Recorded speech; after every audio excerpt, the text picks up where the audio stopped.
भगवान महावीर के चरणों में शत शत वंदन नमन।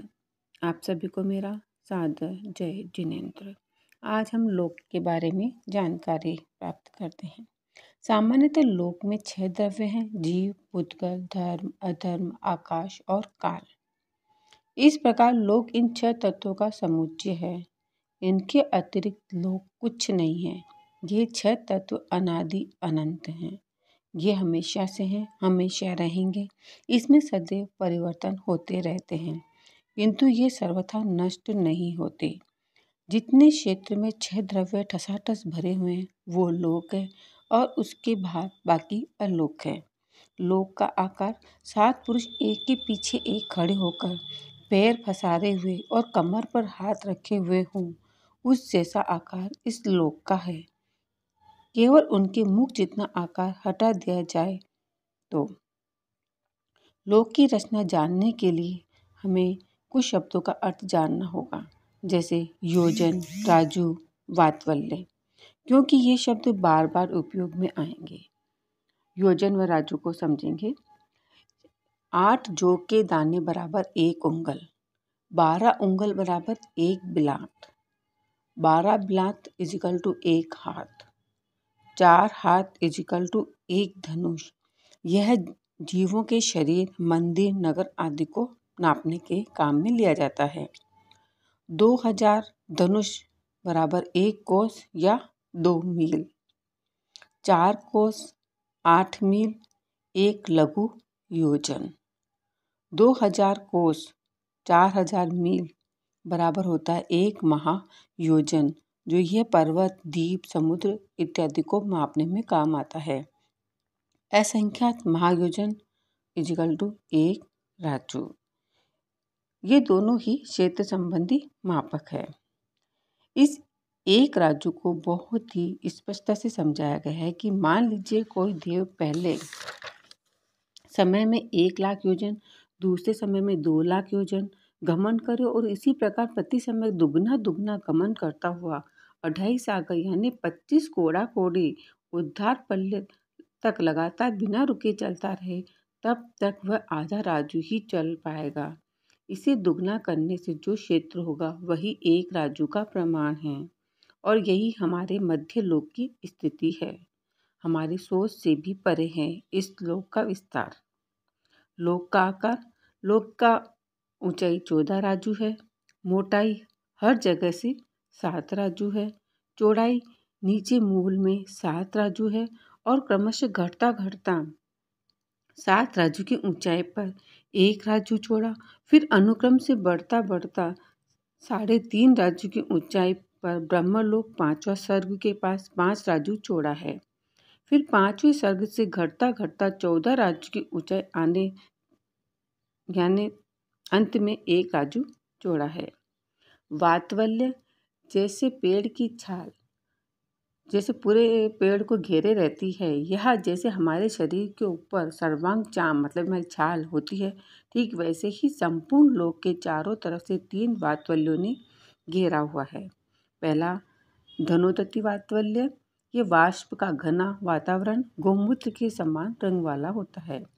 दूसरा घन वातवल्य, घनी हवा का वातावरण मूंग के समान रंग वाला होता है। तीसरा तनु वातवल्य, हल्की पतली हवा का वातावरण, ये अनेक रंगों को धारण किए हुए होता है। इन तीनों में सबसे पहले धनोदति वातवल्य लोक का आकार है। इसे घेरे हुए घन वातवल्य और आगे उसे घेरे हुए तनु वातवल्य हैं। ये लोक इन्हीं तीनों वातवल्यों के आधार पर स्थित है, और ये तीनों वातवल्य आकाश द्रव्य के आधार पर स्थित है। आकाश द्रव्य स्वयं प्रतिष्ठित है, उसे अन्य के आश्रय की जरूरत नहीं। इस प्रकार अनंत अनंत अलोकाकाश के बीचों बीच लोक कुछ इस प्रकार स्थित है जैसे किसी कमरे में छीका बिना रस्सी के लटका रखा हो। लोक के 3 विभाग किए गए हैं: अधोलोक, मध्यलोक और ऊर्ध्वलोक। तीनों लोकों की ऊंचाई 14 राजू है, जिसमें 7 राजू में अधोलोक है, 7 राजू में ऊर्ध्वलोक है। इन दोनों के मध्य में मध्यलोक है। तीनों लोक का आयतन 343 घन राजू है। अधोलोक, लोक का निचला भाग अधोलोक कहलाता है। इसकी ऊंचाई 7 राजू, मोटाई 7 राजू, चौड़ाई नीचे से 7 और ऊपर से 1 राजू है। इस समतल भूमि के नीचे 900 योजन की गहराई के बाद अधोलोक का आरंभ होता है। इसका आकार आकाश में औंधे के सकोरे के समान है, अर्थात यह नीचे से विस्तीर्ण है। 7 नरकों का वास अधोलोक में होता है। नरकों का निवास स्थान अधोलोक है। नारकों के निवास स्थान को नरक भूमि कहते हैं। ऐसी 7 नरक भूमियां हैं। ये भूमियां समश्रेणी में न होकर एक दूसरे के नीचे हैं। इनकी लंबाई व चौड़ाई समान नहीं है। पहली नरक से दूसरी नरक भूमि की लंबाई चौड़ाई अधिक है। दूसरी से तीसरी की और तीसरी से चौथी की उत्तरोत्तर लंबाई चौड़ाई अधिक अधिक होती गई है। ये 7 नरक भूमियां एक दूसरे के नीचे परंतु बिल्कुल सटी हुई नहीं है। इनके बीच में बहुत अंतर है। इस अंतर में धनोतति, धनवाद, तनुवाद और आकाश क्रमशः नीचे नीचे हैं। प्रथम नरक भूमि के नीचे धनोतति है, इसके नीचे धनवाद है, इसके नीचे तनुवाद है, इसके नीचे आकाश है और आकाश के बाद दूसरी नरक भूमि है। दूसरी नरक भूमि व तीसरी नरक भूमि के बीच भी क्रमशः धनोतति आदि है। इसी तरह 7वीं भूमि तक सभी भूमियों के नीचे उसी क्रम में धनोतति आदि हैं। 7 नरक भूमियों के नाम इस प्रकार हैं: धम्मा, वंशा, सेला, अंजना, दीठा, मगा, मघावै। इनके गोत्र इस प्रकार है: रत्न प्रभा, शर्करा प्रभा, बालुका प्रभा, पंख प्रभा, धूम प्रभा, तमह प्रभा, महातमह प्रभा। पहली है रत्न प्रभा। पहली भूमि रत्न प्रधान होने के कारण रत्न प्रभा कहलाती है। इसके 3 भाग हैं। खर भाग 1600 योजन मोटा है। इसमें 9 प्रकार के भवनवासी देव तथा 7 प्रकार के वाण्यंतर देव रहते हैं। दूसरी है पंख भाग। इसमें 84,000 मोटा है। इसमें बाकी के असुर कुमार और राक्षस रहते हैं। तीसरा है अब्बाहुल भाग। 80,000 योजन मोटा है। इसमें प्रथम नरक है। इसमें नारकी रहते हैं। इस प्रकार पहली पृथ्वी की मोटाई 1,80,000 योजन होती है। अब्बाहुल भाग में प्रथम धम्मा नरक है, जिसमें 30 लाख नरकवास है। इसमें असंख्यात कुंभियां हैं और असंख्यात नेरके जीव हैं। इनका देहमान 7 धनुष, 3 हाथ और 6 उंगल है। इनका आयुष जघन्य 10,000 वर्ष और उत्कृष्ट 1 सागरोपम है। इस नरक भूमि की ऊंचाई 1 राजू और घनाकर विस्तार 10 राजू प्रमाण है। दूसरी आती है शर्करा प्रभा। दूसरी नरक भूमि शर्करा है। शर्करा मतलब इसमें कंकड़ की अधिकता होने के कारण इसे शर्करा प्रभा कहलाती है। यह 1 राजू की ऊंचाई और 17 राजू के घनाकार विस्तार में स्थित है। इसमें 1,32,000 योजन का पृथ्वी पिंड है। इसमें 25 लाख नरकावास है। इसमें असंख्यात कुंभियां और असंख्यात निरके जीव है। इनका देहमान 15 धनुष, 2 हाथ, 12 उंगल है। आयु जघन्य 1 सागरोपम तथा उत्कृष्ट 3 सागरोपम की है। इसमें तथा आगे की भूमियों में कांड नहीं है। बालुका प्रभा। बालुका प्रधान मतलब यहाँ रेत प्रधान होने के कारण इस भूमि का नाम बालुका प्रभा है। यह बालू भड़भुजा की भट्टी और लोहार के एरन से भी अधिक तपती है, इसलिए इसे बालुका प्रभा कहते हैं। इसमें कांड नहीं है क्योंकि बालुका सर्वत्र एक सा है। यह एक राज्य की ऊंचाई में तथा 22 रज्जु घनाकार विस्तार में स्थित है। इसमें 1,28,000 योजन का पृथ्वी पिंड है। इसमें 15 लाख नरकावास है। इसमें असंख्यात कुंभियां और असंख्यात नारकी जीव है। इनका देहमान 31 धनुष, 1 हाथ है। आयुष्य जघन्य 3 और उत्कर्ष 7 सागरोपम का है। चौथी है पंख प्रभा। रुधिर व मांस के कीचड़ की अधिकता होने से चौथी नरक भूमि को पंख प्रभा कहते हैं। इसमें कांड नहीं है क्योंकि इसमें पंख सर्वत्र एक जैसा है। यह 1 राज्य की ऊंचाई में और 28 राज्यों घनाकार विस्तार में व्यवस्थित है। इसमें 1,20,000 का पृथ्वी पिंड है। 10 लाख नरकावास है। इसमें असंख्यात कुंभियां व असंख्यात नेरके जीव हैं। इन नेरके जीवों का देहमान उत्कृष्ट 62 धनुष 2 हाथ है। आयुष्य जघन्य 7 सागरोपम और उत्कर्ष 10 सागरोपम का होता है। धूम प्रभा, इस नारकी में धुएं की अधिकता है। यह धुआं सोमल खार, आग और धतूरे के धुएं से भी अधिक खारा है, इसलिए पांचवी नरक भूमि को धूम प्रभा कहते हैं। इसमें कोई कांड नहीं है क्योंकि यह धूम एक सा है। यह एक राज्य की ऊंचाई तथा 34 राज्यों घनाकार विस्तार में यह स्थित है। इसमें 1,18,000 योजन का पृथ्वीपिंड है। इसमें 3 लाख नरकावास है, जिसमें असंख्यात कुंभियां व असंख्यात नेरके जीव हैं। इन नेरके जीवों का देहमान उत्कृष्ट 125 धनुष का है। आयुष जघन्य 10 सागरोपम, उत्कृष्ट 17 सागरोपम का है। छठी आती तम प्रभा। अंधकार की प्रचुरता के कारण छठी नरक भूमि को तम प्रभा कहा जाता है। सावन भाद्र मास के अमावस्या की रात्रि हो और सघन बादल छाए हुए हों, उस समय जैसा अंधकार होता है, उससे अनंत गुना अंधकार छठी नारकी में होता रहता है, इसलिए इसे तम प्रभा कहते हैं। इसमें कांड नहीं है। यह 1 राज्य ऊंचाई और 40 राज्यों घनाकार विस्तार में स्थित है। इसमें 1,16,000 योजन का पृथ्वीपिंड है। इसमें 99,995 5 कम 1 लाख नरकावास हैं। इसमें असंख्यात कुंभियां व असंख्यात नेरके जीव हैं। इन जीवों का देहमान उत्कर्ष 250 धनुष का और आयुष्य जघन्य 17 सागरोपम, उत्कृष्ट 22 सागरोपम की है। सातवां है महातम प्रभा। घने अंधकार की अधिकता के कारण इस 7वीं नरक भूमि को महातम प्रभा कहते हैं। नारकी प्रगाढ़ अंधकार से परिपूर्ण है। सावन भाद्र के अमावस्या की रात्रि हो, आकाश में सघन बादल छाए हो, उस समय 7वें तलघर में जितना प्रगाढ़ अंधकार होता है, उससे अनंत गुना अंधकार 7वीं नरक में सदा रहता है, इसलिए इसको महातम प्रभा कहा जाता है। इसमें कांड नहीं है।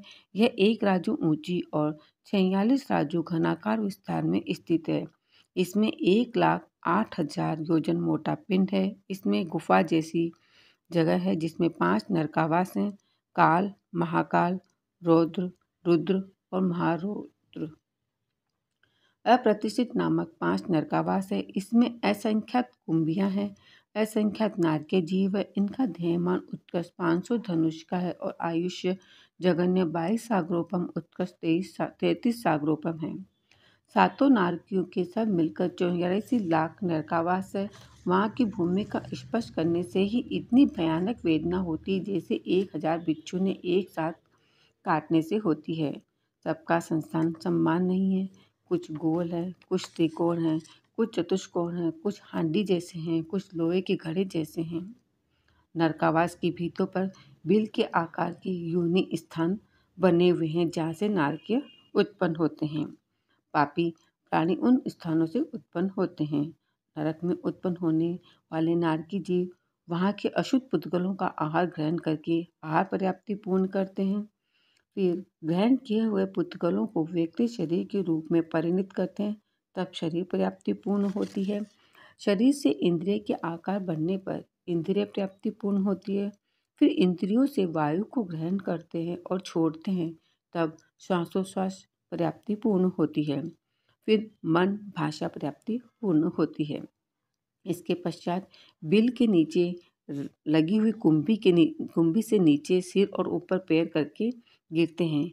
कुंभियाँ 4 प्रकार की होती है: ऊँट की गर्दन की तरह टेढ़ी मेढ़ी, दूसरी घी की कुप्पी जैसी जिसका मुख सकड़ा और अधोभाग चौड़ा होता है, तीसरा डिब्बे जैसी ऊपर नीचे समान परिणाम वाली, चौथा अफीम के डोडे जैसी पेट चौड़ा और मुख सकड़ा। उक्त 4 प्रकार की कुंभियों में से किसी एक कुंभी में गिरने के बाद नारकी जीव का शरीर फूल जाता है, जिसके कारण वह उसमें बुरी तरह फंस जाता है। नारकी जीव छटपटाते हैं। उस समय परमाधामिक देव उन्हें चिमटे या संडासी से पकड़कर खींचते हैं। नारकी जीव के शरीर के टुकड़े टुकड़े होकर उससे निकलते हैं।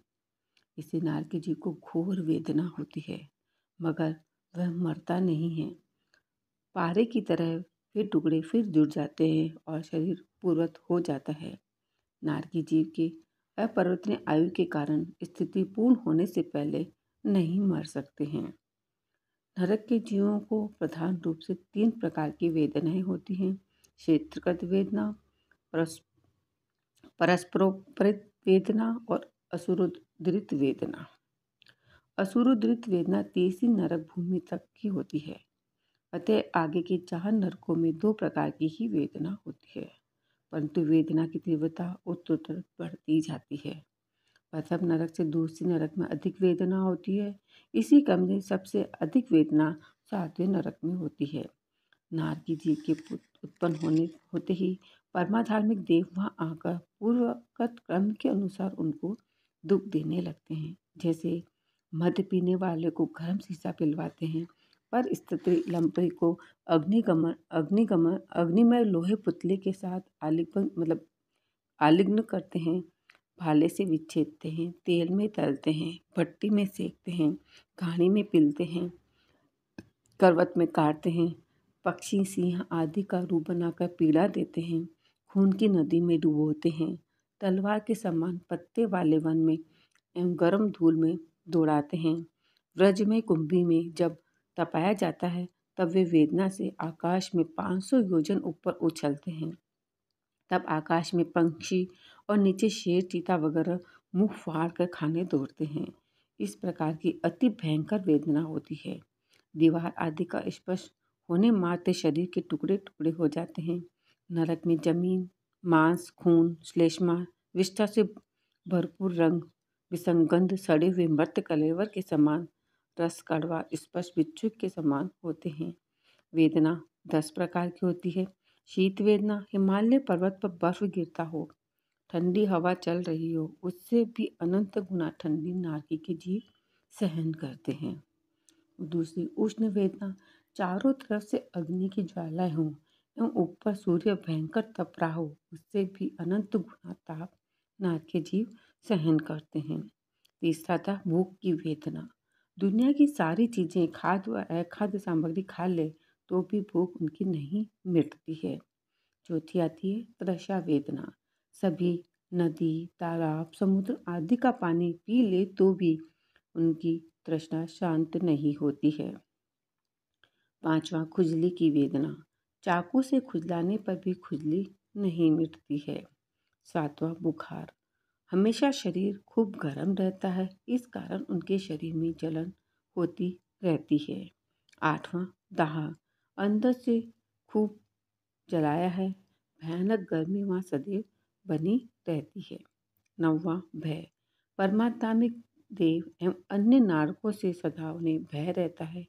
चारों ओर मार मार का कोलाहल मचा रहता है। इन कारणों से भी नारक के जीव सदा भयभीत बने रहते हैं। 10वां शोक। नारक के जीव सदा चिंता और शोक में डूबे रहते हैं। भय के कारण हमेशा शोक रहता है। इन वेदनाओं के कारण उन्हें पल भर भी चैन नहीं मिलता है। नारकी जीव एक दूसरे को भयंकर वेदना पहुंचाते हैं। वे एक दूसरे के जन्मजात शत्रु होते हैं। जैसे कौवे और उल्लू में, सांप तथा नेवले में जन्मजात वैर होता है, वैसे ही नारकी जीवों में एक दूसरे के प्रति जन्मजात वैर होता है। इस कारण वे आपस में लड़ते हैं, झगड़ते हैं, मारपीट करते हैं, काटते हैं और अनेक प्रकार से वेदना देते हैं। नारकियों की विशेषता। नारकियों का शरीर अशुभ व्यक्ति अत्यंत दुर्गंध युक्त एवं डरावना होता है। शरीर का आकार बेडोल होता है। शरीर का रंग धुएं के समान काला होता है। शरीर में खून, मांस, पीप, पिस्ता आदि पाए जाते हैं। नारकी स्वयं अपने शरीर को अस्त्र शस्त्र बनाते हैं। नारकियों के शरीर के टुकड़े टुकड़े होने पर भी उनका अकाल मरण नहीं होता है, उनका शरीर पुनः जुड़ जाता है। इनके शरीर में निगोदिया जीव नहीं रहते हैं। इनका नपुंसक भेद होता है। इनकी दाढ़ी मूछें नहीं होती है। आयु समाप्त होते ही इनका शरीर कपूर की तरह उड़ जाता है। सूअर, कुत्ता, बकरी, हाथी, भेड़ आदि के सड़े हुए शरीर की गंध से अनंत गुणी दुर्गंध वाली मिट्टी नारकों में होती है। प्रथम पृथ्वी से क्रमशः सप्तम पृथ्वी तक 8, 7, 6, 5, 4, 3, 2 बार एक लगातार जा सकता है। नारकी मरण कर पुनः नारकी में नारकी नहीं बनता है। अतः ये भव बीच में मनुष्य या तिर्यंच का लेकर पुनः नरक जा सकता है, किंतु सप्तम पृथ्वी में जाने के लिए बीच में 2 भव लेने पड़ेंगे। प्रथम तिर्यंच का, दूसरा मनुष्य या मत्स्य का। स्त्रियां 6 भूमियों तक ही और पुरुष 7वीं भूमि तक ही जा सकते हैं। मैंने आपको अधोलोक के बारे में कुछ जानकारी दी। इसमें कुछ गलत कहा हो तो आप मुझे क्षमा करें। तस्य मिच्छामि दुक्कडम। अगले वीडियो में मध्यलोक के बारे में जानकारी दी जाएगी। सादर जय जिनेंद्र।